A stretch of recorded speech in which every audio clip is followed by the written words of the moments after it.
You're listening to Straight from the Pulpit. Here you will find sermons taken directly from the pulpit of Shenandoah Baptist Church in Verona, Virginia. We preach Christ, study the Word of God, and help the Christian grow spiritually by applying God's Word to their lives. For more information or to read the pastor's blog, go to sbcverona.com. That is sbcverona.com.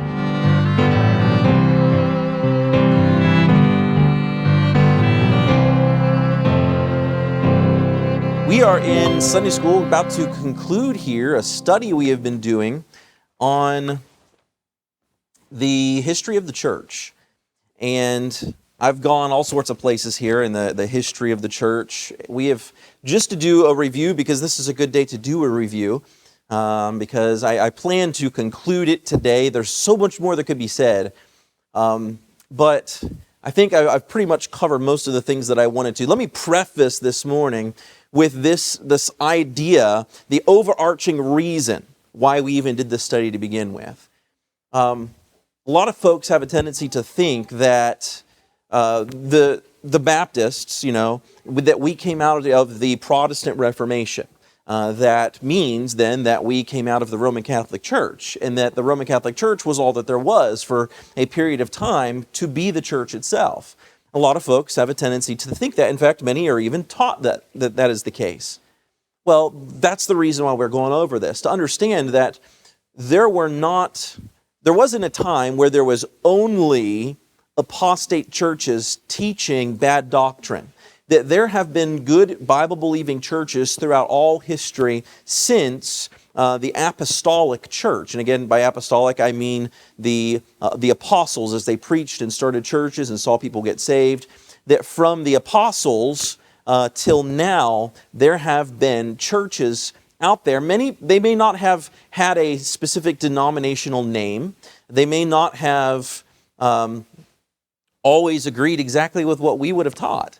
But that there have been churches out there that have looked over at what the state churches were doing, whether it be the Roman Catholics or the Anglicans or the Presbyterians or any of the other numbers of state churches that were out there, even the Lutherans in Germany, that looked at them and said, no, we don't like some of the abomination that's going on over there. We want to just worship God from the Word of God exactly as it is, nothing added, nothing removed. And we want to stay apart from what they're doing over there. So we started by talking about the apostles and the disciples as they began to spread the Word of God throughout the known world at that time. We looked at the first 300 years of the church and how the Romans, through 10 different emperors, really persecuted the Christians very seriously. And we looked at that time period and how the church they suffered physically, but they did not suffer from cowardice, and they certainly did not suffer in the fact that it shrunk in numbers, because it didn't. The church exploded in numbers during that time of persecution, and the devil learned that I cannot persecute the church out of existence. He hated it, he hated what was going on, but he could not persecute it out of existence. So then he chose to inject heresy. If I can't persecute it, then I'm going to pervert it out of existence. And then around AD 300, we have Constantine, the Roman emperor, come in, and he becomes a quote-unquote Christian and sees a cross in the sky, and has this vision. And now becoming a Christian is the popular thing in Roman society. And we have the foundations of the Roman Church. At first, it was very welcomed by the Christians. They thought, hey, this is great. Now it's no longer against the law for me to be a Christian. No longer do I have to hide it. Now I can actually be proud of it in society. Well, you can see where that's going to go wrong, and has gone wrong, because now those who are popular, those who are wealthy and influential, they too become Christians because it's the going thing in society. And that perverts the religion itself. And it turns into the monstrosity that becomes the state church of Rome, the Holy Roman Empire. The Roman Empire declines, the Holy Roman Empire begins to take over its power, and that was the state church of the time. But we talked about the Novatianists, the Montanists, the Donatists, who all existed during that particular time period of the Roman Catholic Church. Some, North Africa, some Turkey, some even right there in Rome itself, who had to leave Rome because of persecution by the Roman Catholic Church into the Piedmont, this northern valley right above Rome, and you were chased even further north out of there. We talked about the Albigenses, we talked about the Paulicians, we talked about the Waldenses. This is also that group of people from the Piedmont. These were from the Valdes, the valleys. That's where they get their name, not from Peter Waldo, but from the location where they came from, the Waldense, the Vald, the valley. And they ended up getting pushed further and further north. They ended up going into Germany, as we talked about, and then we talked about men like Martin Luther. We talked about other reformers as we get onto that time period. And we looked at some of the great things that they did, but then we also looked at many of the areas in which they were lacking. They did not want to leave the Roman Catholic Church. They wanted to reform the Roman Catholic Church, but they couldn't do it. No matter how hard they tried, like Zwingli, Luther, Calvin, these guys all tried to reform it from within, but they got kicked out of the church. And so they went and they started their own, what became state churches. And they persecuted anybody who did not agree with them. And you know, throughout all of these groups that we have talked about, who was the common persecuted group? It was this group who stood against them and said, no, you're teaching infant baptism. The Bible doesn't teach infant baptism. And so when somebody got saved and wanted to join their church, they said, you need to be baptized. They said, well, I was baptized. Really? When? Oh, when I was a baby. They sprinkled some water droplets on my head. And they said, oh, well, that's not baptism. And they re-baptized. Now, we know that that's not re-baptizing. But as far as the state churches were concerned, that was re-baptizing. That was heresy. And so they gained that name of Anabaptist, of re-baptizing. It was a term that was given as a way of making fun of them. It was a term of derision that was given to them. They did not choose the term Anabaptist, just like most of the terms, even Baptist itself, were not necessarily terms that we chose for ourselves, but that were given to us by our enemies. And so the Anabaptists, throughout many of the groups that I've talked about, were all considered Anabaptists because that was one of the major things that visibly separated them from the Roman Catholic Church and from the other state churches like the Anglican Church. And even all of the Protestant churches, they all still fall into this same area of infant baptism, or sometimes we refer to it as pedobaptism. But then on the other side, you have the Anabaptists, another group, the Moravians. I'm not going to go through and redo everything.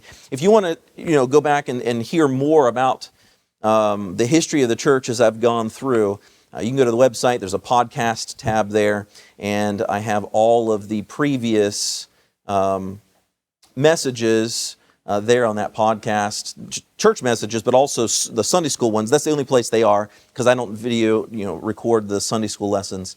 Or if you go on your podcast app, in pretty much any of the apps, to Straight from the Pulpit, and then you can find the sermons there, and you can go back and listen to all of the previous church history lessons, because today's pretty much the conclusion of it, so I wanted to kind of wrap it up by going all the way back through it. But anyways, the Moravians was another group of those. These were all a group called the Anabaptist. Eventually, they had the opportunity in Switzerland to kind of choose their own name, where they had quasi-religious freedom there in Switzerland, and they decided to take the Anna off of it and just call themselves Baptist, because that was really the thing that separated them from everybody else.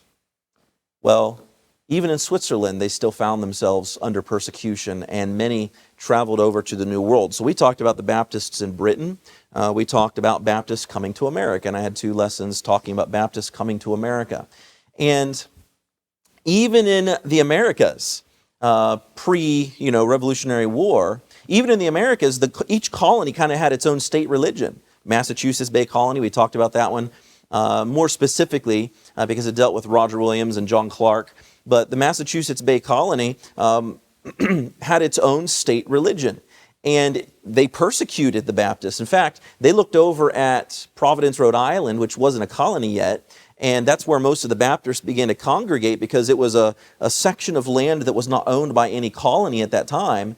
And that's where all of the Baptists were going, because they could worship freely there. that's where also a lot of other strange beliefs were going, because they found freedom there as well.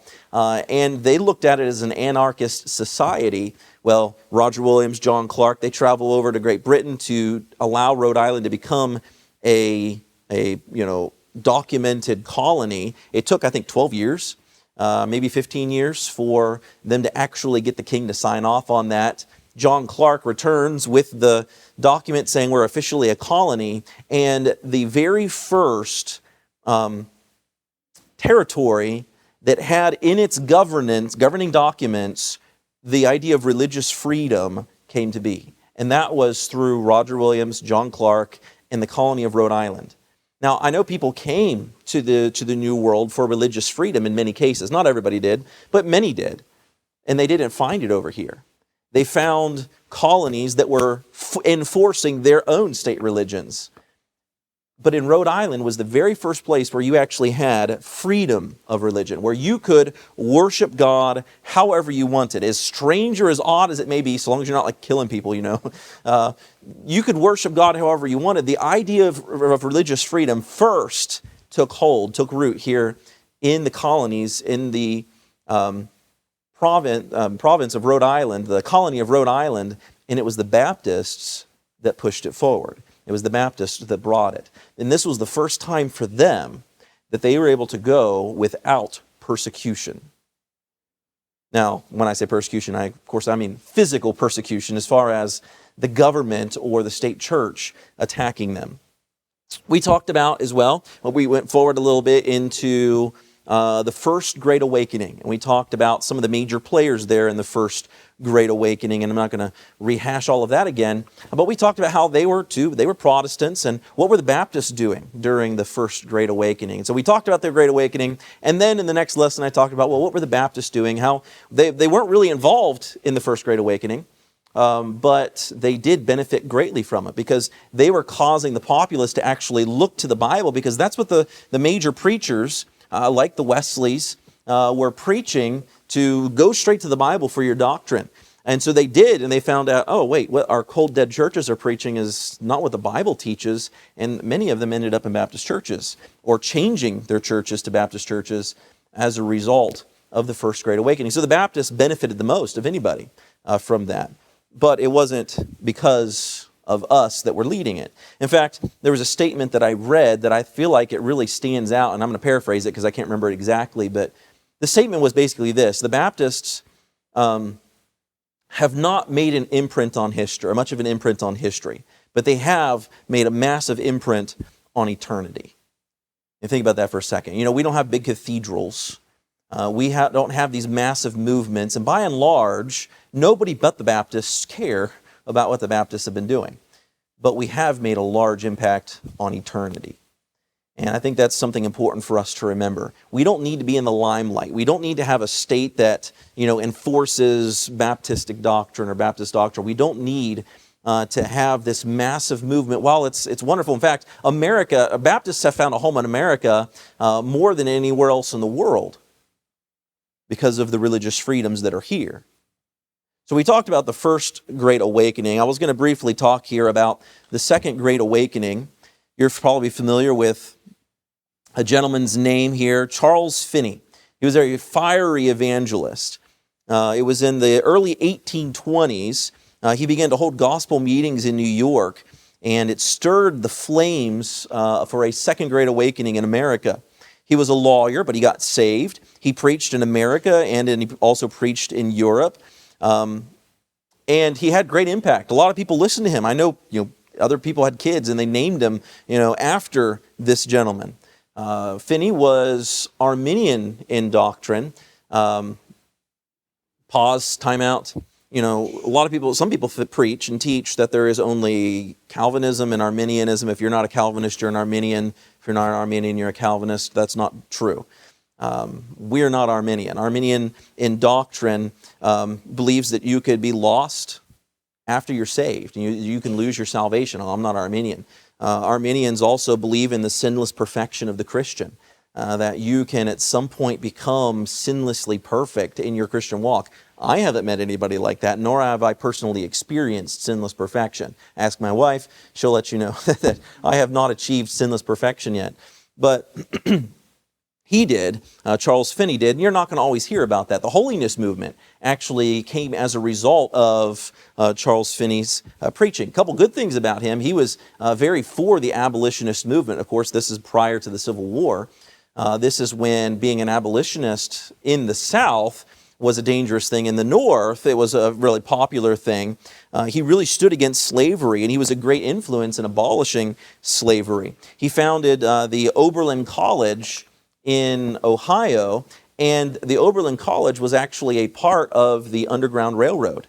They had allowed runaway slaves to come and to stay there before they would send them on to try to get them even out of the North and into Canada, where they had a greater assurance of being free. There was another man by the name of John Jasper. Maybe you recognize that name. He was a black slave preacher.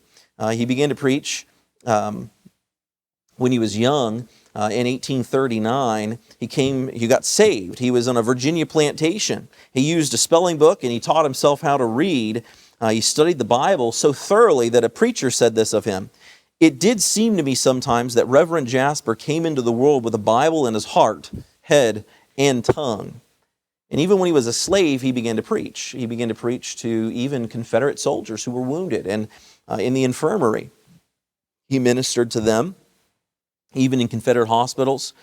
After the war, he preached all throughout Virginia, Maryland, New Jersey. Many people came to hear this fiery black preacher. Then there's Dwight L. Moody, also the same time period. Dwight L. Moody, he was born in 1837. He started out as a shoe salesman. So some people say that he went from souls to souls. Of course, you can figure out the spellings on that one. I'll give you a second. Give Eric a second to figure that one out. Okay, good. You're also probably familiar with Ira D. Sankey. He has several hymns in our hymnal that we sing today. Very influential, well-known. Dwight L. Moody, Ira D. Sankey. Man, when they came to town, I've read many stories about how when he would come to town, the newspapers would, tell everybody about how he's coming and when he's coming, and it would discourage the bars to the extent where they would shut their doors during those meetings because nobody was going to be coming to the bars when the evangelist Dwight L. Moody was there in town. I've also read that he was not a very eloquent or well-spoken man. That speaking-wise, he was pretty rough, and that goes to show you that God doesn't need somebody who's talented or eloquent or can string together a well put together sentence. We think of guys like Charles Spurgeon. We'll talk about him in just a little bit, who was the silver-tongued prince of preachers. And you read his sermons and think, man, I wish I could string together some sentences like this guy. Then I would really sound, intellectual. And maybe somebody would print my sermons and care about them one day. I know that's the wrong reasoning, but man, if I could only have the insight that this guy had and be able to put it into words. But you know what? Dwight L. Moody did not have that same way of speaking, but man, he had such an incredible influence between he and Ira D. Sankey, who was a song leader. And I kind of like the idea of evangelists traveling with their own song leaders. We had Barry Webb, and his dad, Hal Webb, was also an evangelist, did basically the same thing Barry Webb did, but he traveled with his own song leader too, whose name escapes me at the moment. Hal Webb and all I can think of is Ira Sankey. That's not it. Theron Babcock. Got that right that time. Theron Babcock. There we go. And he was interesting. Babcock was. He would write an original song every single revival service they had. And so somebody would give him a topic, and then while Hal Webb was doing something over here, he would sit over there. They had a piano. He brought a piano and set it up on stage in a little desk, and he would sit there and compose a song, words, music, and all, every single service. And then after like 5 or 10 minutes, then he would sing and play it, for us. Now, most of the songs probably never went anywhere. A few of them did. Like I can't think of the one specifically now, but I like the idea of an evangelist traveling with his own song leader because, man, preparing hearts for the preaching is a pretty big deal. It's pretty important. and it can be messed up, And so when they get up there and they have energy and they're like of one mind with the preacher, I like that sort of thing. Well, Moody and Sankey preached together. They preached to large crowds in America and England. There were many thousands who were saved. It was said that he shook the continents of North America, that he shook well, I know England's not a continent. We could say Europe, I guess. Shook those continents. He was also well known for helping to establish the name of the YMCA. In other words, popularizing them, using his influence to help the YMCA, which is the Young Men's Christian Association. What we see today of it is nothing like what it once was, though, as far as its Christian impact. He founded the Moody Bible Institute of Chicago and the Moody Press, which both of those still continue on to this day.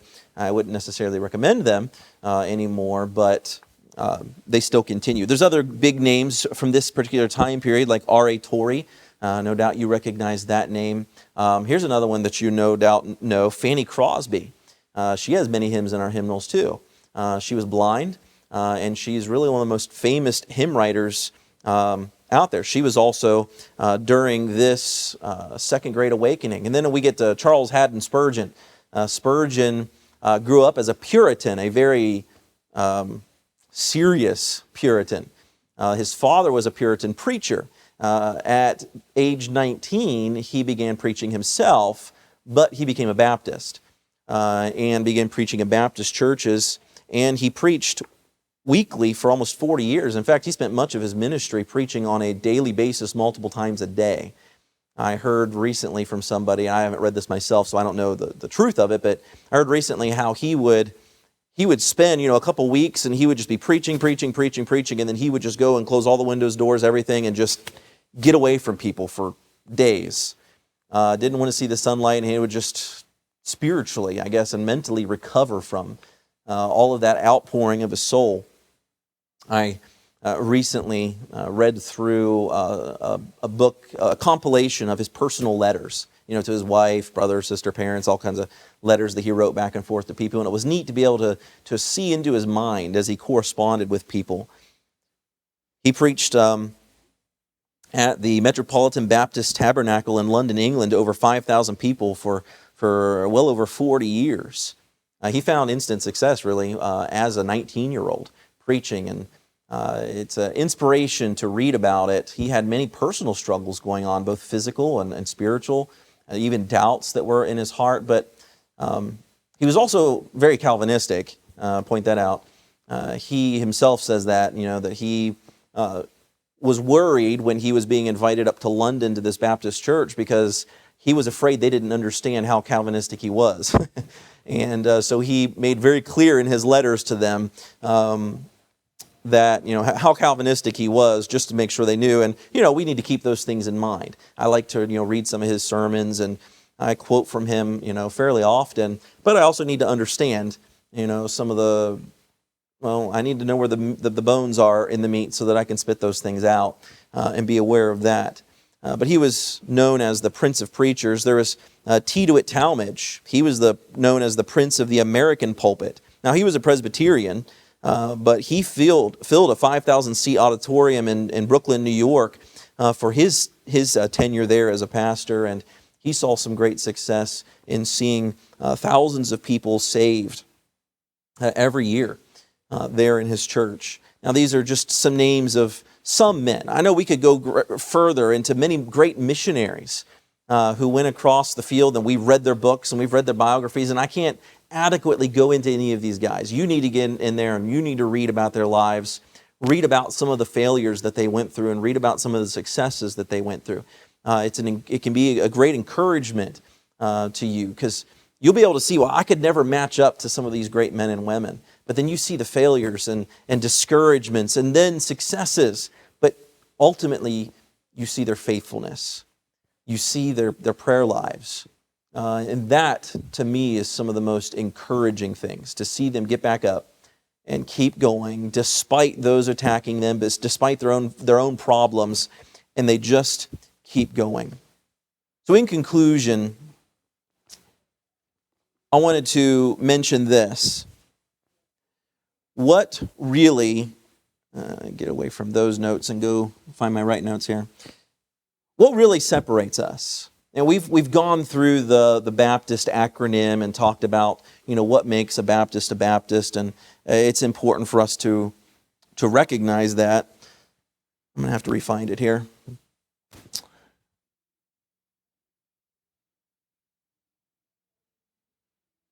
Oh, I emailed it to myself. That's what I did.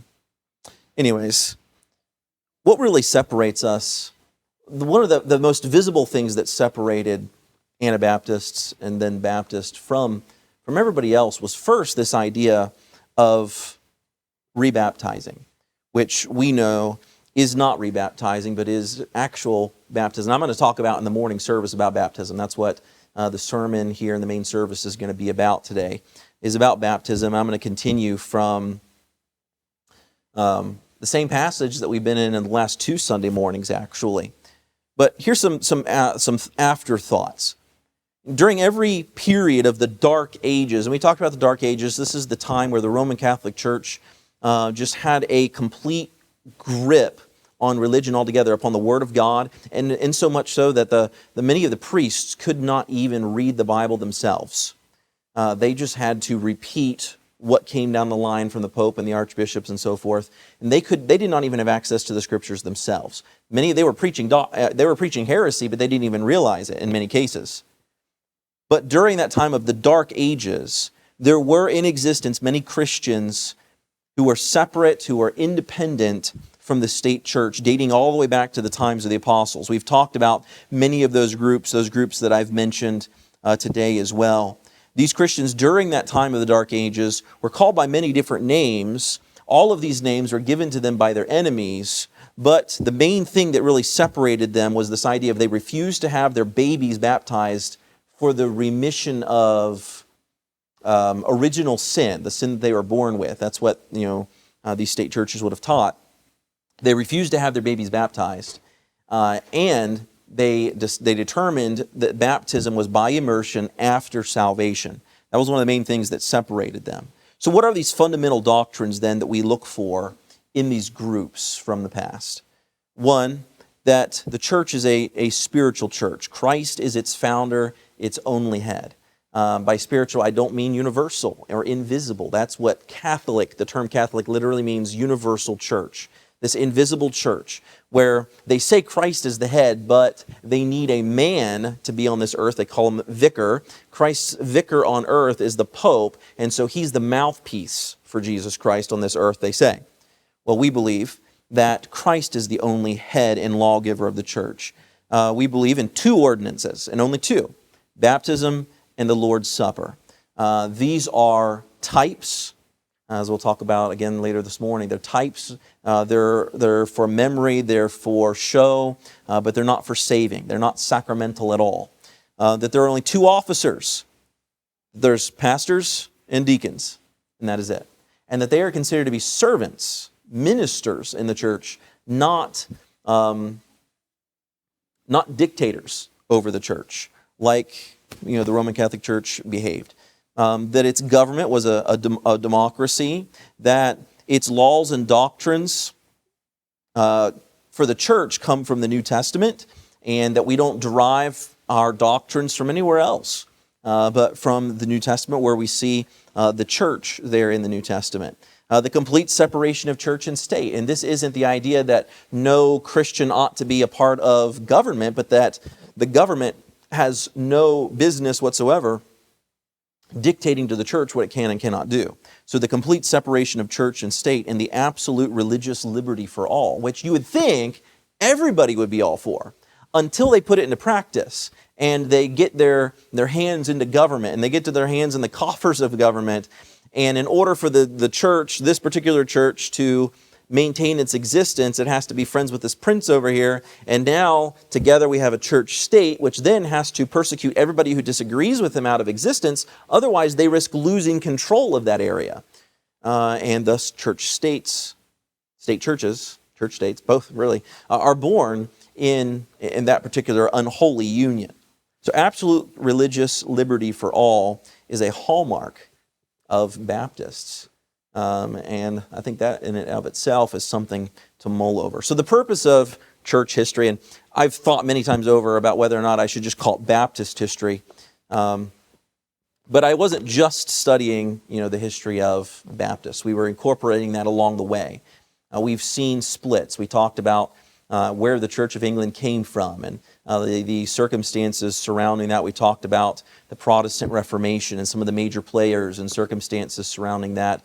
I've even mentioned, the Mennonites, where they came from, and the Brethren, and Amish, and other folks like that as we went along, and where they came from. The Methodists, we talked about the Wesleys, and the organization of the Methodists there in the 1700s and First Great Awakening.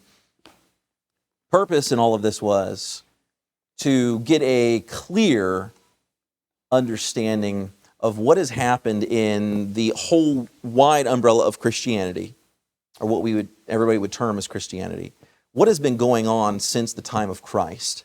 And were there during that time people who were choosing to do what was right, and were there congregations who were operating biblically ever since the apostles? And the answer to that question has to be a resounding yes. Can there really be 1,000 years or even 100 years of time where there were no biblical churches, where they were all apostate? No. The church is going to prevail against the gates of hell. And there's always been, they may not have big groups, they may not have big histories written about them because they were persecuted. Much of what we know about most of these groups I've talked about is from their enemies, what their enemies have written about them. Because there's not, big personal memoirs from these guys, or doctrine, filled books, or manifestos, from these groups, anything like that. So I wanted us to look at that and to, one, get an understanding that, we didn't come from the Protestant Reformation. We're not Protestants. That's not to say that Protestants aren't, all saved. You can be saved if the gospel is being taught, but it has to be without baptism. And that's one of the big problems that they have, is they include infant baptism in there, that it removes your original sin you were born with. And even then, baptismal regeneration is involved in a lot of the Protestant denominations. And I'll talk about that later, but the Bible is very clear against baptismal regeneration that has anything to do with your salvation. And so I wanted us to get a clear understanding of that. This wasn't necessarily all about the Baptists per se, but about history. Now, I could go further, but we got up into, Baptists into America, and from there, it just really spiderwebs out. And there's a lot of names of great preachers from the past. There's Baptist associations and organizations, and of course, Bible colleges, and you could just keep going and get really, really bogged down in, Baptists in America. But I wanted to at least get us to that point, to get a pretty clear understanding. If you have any questions, that'd be wonderful. Maybe not right at the second, because we need to pray and get done, but I encourage you to ask those questions. And I also leave to you the resource that of all of these recorded sermons or lessons here on church history to go back to and catch up with those. As far as the resources I've been using A Glorious Church as one of the books that I've been sourcing my information from. That I can't remember the name of the man who wrote it. It's from Striving Together Publications. I've been using The Trail of Blood by G.W. Carroll, G.C. Carroll, something like that. Carroll's the last name. And then I've been using as well, this is a textbook that I had in college, the Book of Revelation, and it's also church history. Remember how they correlate the 7 churches in Revelation 2 and 3 as church ages? I don't know how I feel about that, but I also used it as one of my sources, among other things, but those were the 3 main sources that I was pulling information from as I was going along. So if it seemed a little disjointed, that's why, because I wasn't going from one straight source the whole time. But anyways, hope it was a blessing to you. Hope you learned something from it. I'm sorry if I just wasted your time otherwise, but anyways, let's pray and get ready for the morning service. You have been listening to Straight from the Pulpit podcast from the pulpit of Shenandoah Baptist Church in Verona, Virginia.